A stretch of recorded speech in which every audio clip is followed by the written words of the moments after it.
Bismillahirrahmanirrahim. Assalamu alaykum, hürmetli qarindoshlar.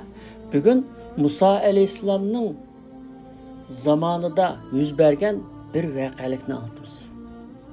Musa alayhissalomning zamonida bir odam bir yezidan o'tib ketib, u yerda 4 tane ajoyib bir ishni ko'rib hayron qolibdi.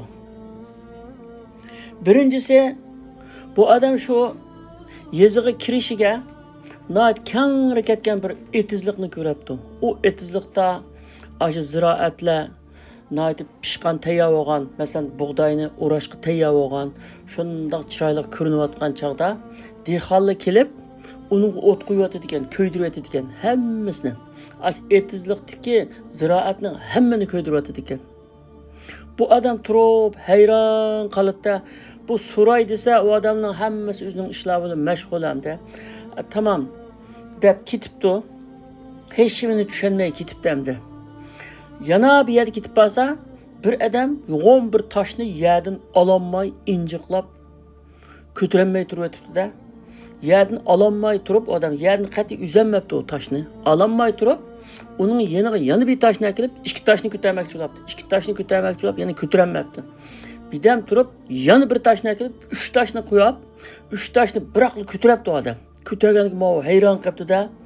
Yo bu bir toshni ko'tarolmagandi. 2 toshni texmi ko'tarolmagandi. Endi 3 toshni akilib biroqli ko'tardi bu odam. Qanday ishdi bu? deydi.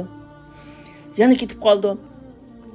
Yana bir yerga berib qarasa, bir qo'yga 5 odam olishibdi-da. O bir qo'yni bir odam ustida ko'tarib turibdi. O qo'yning ustiga bir odam minibdi. Bir odam uning sutini saqlab turibdi. Bir adam o qo'yning ikki quloqiga yamishibdi. Bir adam o qo'yning quyruqiga esilibdi. Mening qarab, bu saranglab qoldimi bu odamlar deb gap qilmay o'tib ketibdi. Yana bir yer ketib bo'lsa, bir ig'rayoq bir ish turdi yo'lning bo'yida. Bu ishning qo'shiqidagi texi tug'ilmagan küçükler havşıga turibdi. Hayron qolibdi-da, bu tug'ilmay turib, anasini qo'shiqida turib, qanday havşıydı bu deb qolibdi. Shuni bilan bu yo'lga mengayveribdi. Mengab yezining chiqishida bir mahallaga kelibdi. Mahallaga kelsa, nayt mo'ysib bir odam o'ltiramish bir yer yo'lning bo'yida. Odamning qishqa kirib, "Assalomu alaykum" deb kurashibdi. Kurashgandan keyin u odam "Va alaykum assalom, siz Iroqdan kelgan o'xshaysiz, herib ketgan o'xshaysiz, o'tiring demalang" deydigan. Deganki, heribmi ketdim. Ammo shu yo'lda ajoyib 4 ishga uchradim, hayron qoldim. Shuni men sizga aytib baxsam, oshuninki bir sababini yo ta'birini men aytib bera olamsiz deganki, siz aytding, balki sizga aytib bera olaman deytgan. Ma'qulda birinchisini aytgan. Hani kengri ketgan bir etizlikni ko'rdim. Uningda ziroat pishib tayyor bo'lgandi. Shunda tursa, dehqonlar kelib o't qo'yibdi. Nimishqa shunda qilganlikni men uqqanmadim. Bu nima degan gap bu deganki, bu Alloh taolaning sizga bir ko'rsatkini. Amallarniki ba'zi shu yomon axloq bilan, yomon qilmishlar bilan amallarniki bekor bo'lib ketganlikniki bir ko'rsatilgan shakli bu deydigan. Amaliyot tamomda Payg'ambar sallallohu alayhi vasallam bir kuni sahobalardan kimning quruq qo'l qolg'uchi ekanligini bilamizlar deb so'raganda, sahobalar hech qanday mol-mulki yo'q, oltini, kumushi, puli yo'q odamni biz quruq qo'l qolgan odam deymiz degandan keyin Payg'ambar sallallohu alayhi vasallam qiyomat kuni birov namoz, zakot, ro'za, haj qatorli nurg'un ibodatlarni qilgan bo'lib keladi. Ammo u birini tillagan, biriga tuhmat chaplagan, birining pul molini yavagan, birining qanini to'kkan, birini urgan. Bu sababdan uning aşı qilgan yaxshi amallari shu kishiga elib beriladi. Shu kishilarga ya'ni elib beriladi. Uning o yaxshi amallari tugisa, ularning gunohlari uning ortildi, ondan o do'zaxga tashlandi. Mana bu mening ummatimning qiyomat kundagi quruq qo'l qolg'uchisidir deydimda ana. Yani nurgun ibadet kıldı, emelleri var, hem ibadetini kılıqlıq. Bırak o Allah'ın hakkını ada kılıqlıq kılıp, ama başka məxluqatının hakkı kelgende birisinin hakkını yiyen, birisini tillağan, birisiga eziyet vergen, birisiga töhmet çaplagan, aşında olap, kılgan emel ibadetleri bikavlap ketken gep. Yani bu hadiste ibadet bilen muamele oturusundaki fark uç görüstülgen.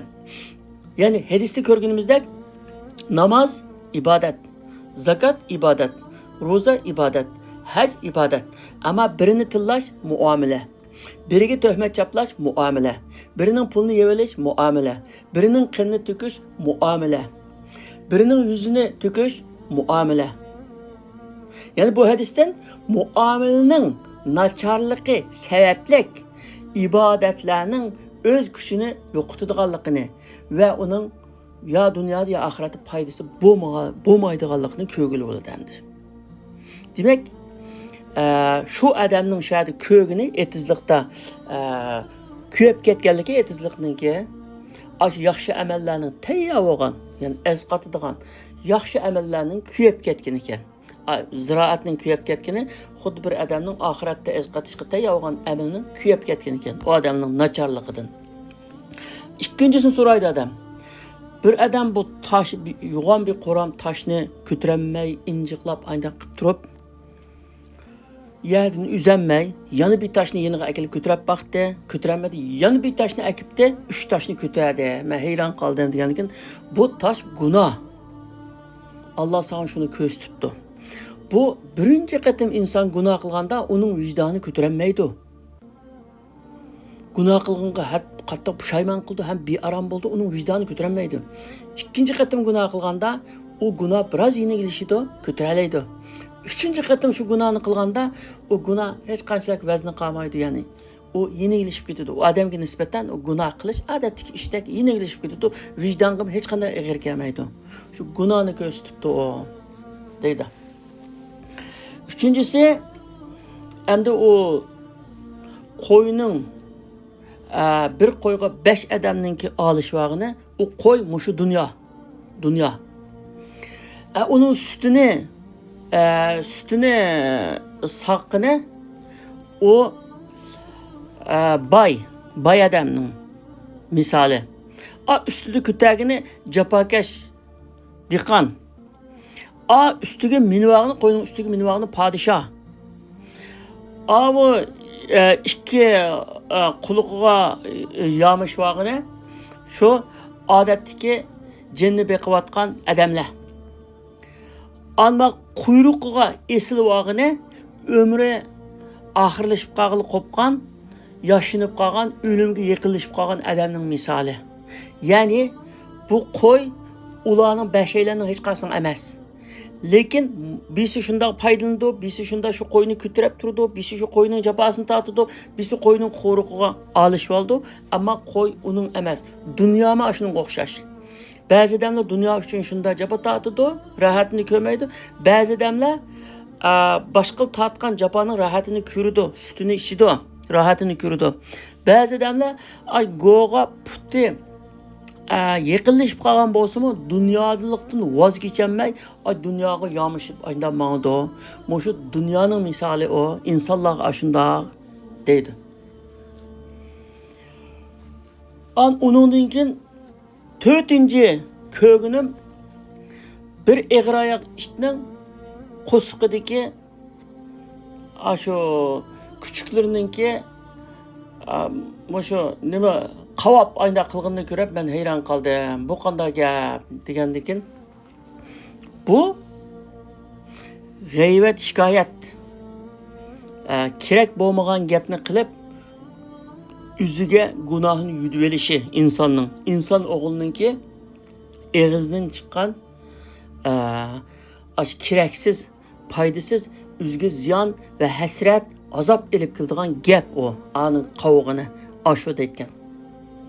Yani ameliyatta da ecdatlarımız mı bizge nurgulluğun bibaha hikmetlik sözlerini kaldırıp ketken. Mesela oynap sözlesen mi? Oylap sözleydi. Bu hikmet her bir adam amel qilishga tegishli hikmet. Allah Teala Kur'an-ı Kerim'de özün bilmeydiğin narsaga ergashma. Ve la taqfu ma laysa lak bihi ilmun. inne sem'a vel basara vel fuada kullu ulaika kana anhu mas'ula deydi. Yani özün bilmeydiğin narsega ergeşme. Onu sözleme anda narsini, bilmegen narsani. Çünkü kulak, göz, dil qatarlıqlarının hammasi so'roqqa tortildi deb ta'lim berilgan. Öz ko'zimiz bilan ko'rmagan yoki rostchil guvohchilar orqali rostligini isbotlamagan har qanday bir ishni bilaman, shundoq deb o'ylayman deb so'zlash hisobini berib bo'lmaydigan darajadagi bir ig'ir mas'uliyat. Agar shundoq bo'lmasa, cho'ng bo'htonchaplig'anlik bo'ldi. Agar shu degindek mesela shundoq o'ylayman, shundoq, shundoq ekan, shundoq mish degan gaplar agar shu odamning degindek chiqsa, bu g'ayvat shikoyat qilganlik. Agar bu odamning degindek chiqmasa, tuhmat chaplaganlik bo'ldi. Chunki yo'q narsani chaplagan bo'ldi ya. Ağızdan çıkan her bir sözün Allah Taala'nın dergahida hesabı var. Bazı bir kelime söz cennetke kirişimizge sebep bulup kalsa, bazı bir ağız söz do'zaxga kirishga sebep bulup kalıdı. Sözün mesuliyeti ve suruqi bek ağır. Peygamber sallallahu aleyhi ve sellem insan özü his kılmasdan şundaq bir sözünü aytdı ki, onun 70 yıl do'zaxda kalışıga sebep buldu degan gap. Bir ağız söz bilan. Zaten iman mı bir ağız söz? La ilahe illallah Muhammed Resulullah diyen bir Müslüman buldu. Küfür mü? İnkar kılman diyen bir ağız söz. Kafir oldu. Şu söz yani sözünün nayeti bek vezni bağımdı. Ya yaxşılıkka ya yamanlıkka hamdı.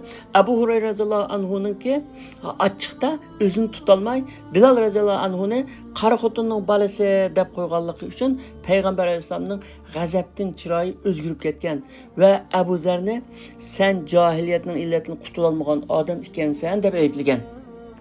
Yani Ebu Zer qattiq pushaymon qilib bu xatoligidan o'zi tilash uchun özünün mübarek yüzünü Bilal'ның tapının astığı koymakçı boğan. Yani şunçilik hem de sözünün ağırlıqıdan. Ayşe radıyallahu anha yolda ketip berip bir adamni kürep kaldı Resulullah bilan. Kürep qarasa adam bekin pakakan deb qo'yganligi sababidan Peygamber aleyhisselam onu qattiq achchiqlandi. Siz uning g'aybatini qildingiz, darhol tövbe qiling dedi. Demek gapning shunday hisobi bor. Gapninki suruqi bor. Bo'lmasa bu odatdagi kichik bir gaplar hamda aninki. Ammo o yerda boshqa birisini bir ayblashni o'z ichiga olgan so'z hamda bu.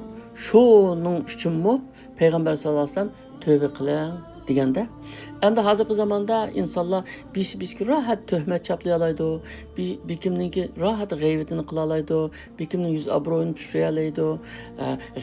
Demak, insonlar Allohdan qo'rqmaydigan insonlar bekchiq. Ammo insonlar musulmonlar normalda haraq ichmaydi, zina qilmaydi, o'g'irlik qilmaydi, ammo g'ayvat qildi, xalqning obro'yini tushirdi, yüzünü tüküdü, bo'hton choplaydi. Demak, mushu ishlamda ig'iz til orqali sodir qilingan jinoyatlar.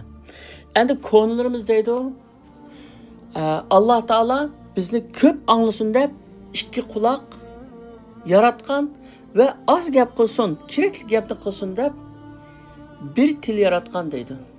Peygamber sallallahu aleyhi ve sellem Men kan yu'minu billahi vel yawmil ahir falyaqul khayran aw liyasmut deganda, kimki Allohga va oxirat kuniga ishonadigan u yaxshi gap qilsin, yoki yaxshi gap topolmasa jim tursin, sukut qilsin, gap qilmasin degan. Hamda quloq hamisha ochiq turdi, ikki quloq. İki quloq ochiq turdi. Ya'ni ko'p hikmatlarni, yaxshi narsalarni anglasin deb. Eg'iz hamisha yepiq turdi. Faqat gap qildigan chog'da gap qilish uchun eg'izni ochimiz. Demak, Alloh taolo ikki quloqni anglasin, ko'proq anglasin ve az so'zlasin deb bir eg'iz yaratgan deb ulamolar va ko'nillarimiz shuni so'zlaydi. Alloh taolo hammamizni hidoyat qilsin. Şunu olan bu adam töt qisini deb birdi. Töt beshidan o'tgan töt narsani deb bergandan keyin deb bir pulab o adamga, mo'ysipit adamga Muşu mahallede bir buzuqchilik yapamış. Aşağını bana deprelemse degandan hay sen hazır Allah Taala sana 4 tane alametini ko'rsatibdi. Tushunmabsan ekan, men sana tushuntirib berdim buni. Hammasi Allah Taolaning sana kelgan bir ogohlantirish. Biri amal ibodatingni baqo qilyotma deb etizlikni kuyib ketganiga qarab. Ikkinchisi gunohni gunoh qilaverma. Gunohga tövbe qilib gunohingni uchrab to'g'in. Eg'ir toshni ko'targanlik qissasida. Onunkin dunyoga sen oxiratni unutish darajasida dunyoga anda berilib ketmagan.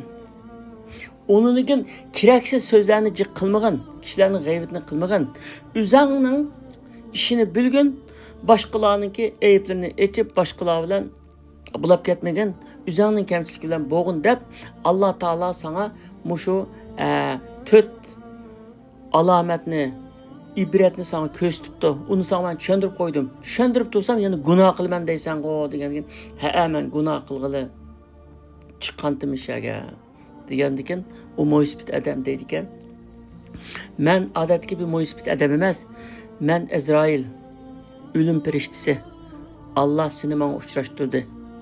Hozir jiningni olaman deydi odam. Ya men tehi tövbe qilib olmabdim, tövbe qilishim kerakdi. Mening kishilarga berishlarim bordi, elishlarim bordi, vasiyatlarim bordi, bolalarga. Tehi mening hozir vaqtim kamidi, mening ishlarim tugamagan dedi. Boshqa o'ylab ketganlar mana shundaqdi. Ularning vasiyatlari bordi, elish berishlari bordi, hammadan shundaq.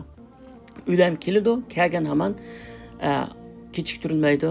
Sening hozir jiningni olaman deb jinni oladi. Odam gunohga ketib berib, gunoh yo'lida o'ladi. Alloh taolo bizlarni yomon oqibatlardan, yomon o'limlardan saqlasin. Amin.